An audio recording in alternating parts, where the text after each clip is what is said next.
Et donc, what's up les boys, j'espère que vous allez bien. Pour ma part, ça va super. Aujourd'hui, on se retrouve pour une nouvelle vidéo, présentation de PC Gamer avec un nouveau budget, 1300 €.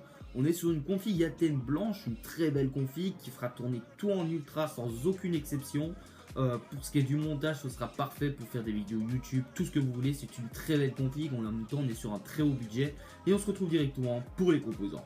Alors pour le boîtier, j'ai pris un nouveau boîtier de chez Fantex, un super beau boîtier, enfin pour ma part en tout cas, c'est le Fantex Eclipse P400X, un boîtier à 99,90 €, un type de châssis moyenne tour, les cartes graphiques acceptées jusque 395 mm, les cartes mères acceptées, elles sont toutes acceptées, les XL ATX, les ATX, les micro ATX, les mini ETX, pour ce qui est des ventirades jusque 160 mm, on est plutôt pas mal. Pour la connectique en façade, on a deux USB 3.0, un Rheobus à 3 vitesses, un contrôleur LED, une prise micro et une prise casque. Pour ce qui est du refroidissement inclus, on a un ventilateur de 120 mm qui peut être remplacé par un 140 en façade, un à l'arrière de 120 mm. Pour les emplacements supplémentaires, on peut en rajouter deux 220 ou 240 en façade et deux 220 ou 240 en hauteur. On passe à l'alimentation, donc pour ce qui est de l'alimentation, c'est tout simplement la Cooler Master G550N, une puissance de 550 watts, un rendement de 80 plus bronze. En modularité, on est sur du semi-modulaire avec une vitesse de 120 mm pour le ventilo inclus. Pour le processeur, on est sur un i5 6600K, un processeur à 263,50 € sur un socket LGA 1151, une fréquence de 3,5 GHz de base et 3,9 GHz en boost. Nombre de cœurs, on en a 4, nombre de threads 4, mémoire cache 6 MO, un très bon processeur qui suffira vraiment pour le jeu, ça suffit un i5. À la limite, si vous voulez faire du montage plus poussé, du rendement 3D, ce sera mieux un i7.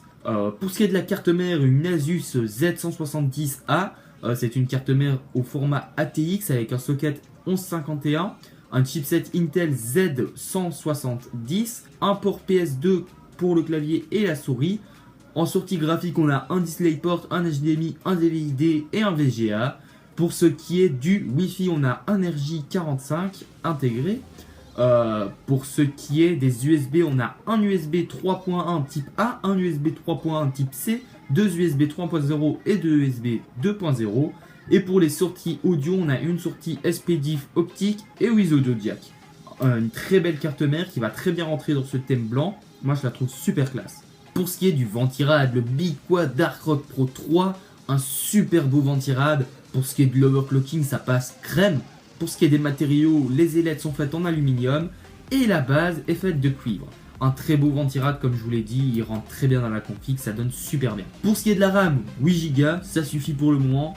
On passera peut-être à 16 prochainement. Donc de très belles barrettes de RAM, c'est des Crucial Ballistic Sport LT, type de mémoire TDR4, 8 Go en dual channel 2x4.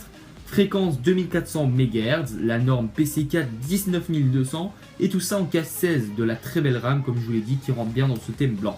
Pour ce qui est de la carte graphique, je vous ai pris un monstre de technologie, c'est la Asus GeForce GTX 1070 ou 1070, ça dépend de comment vous prononcez ça.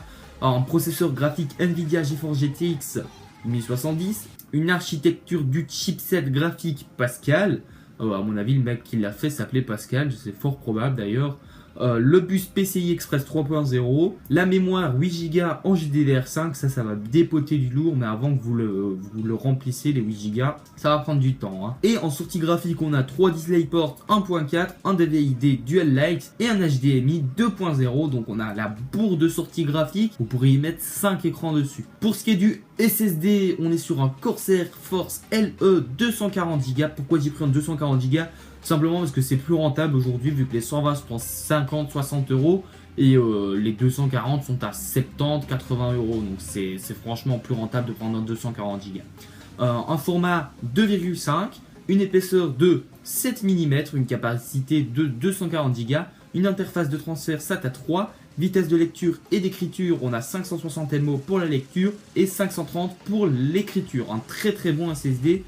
Franchement, votre Windows avec ça il démarre en 8 secondes maximum. Hein.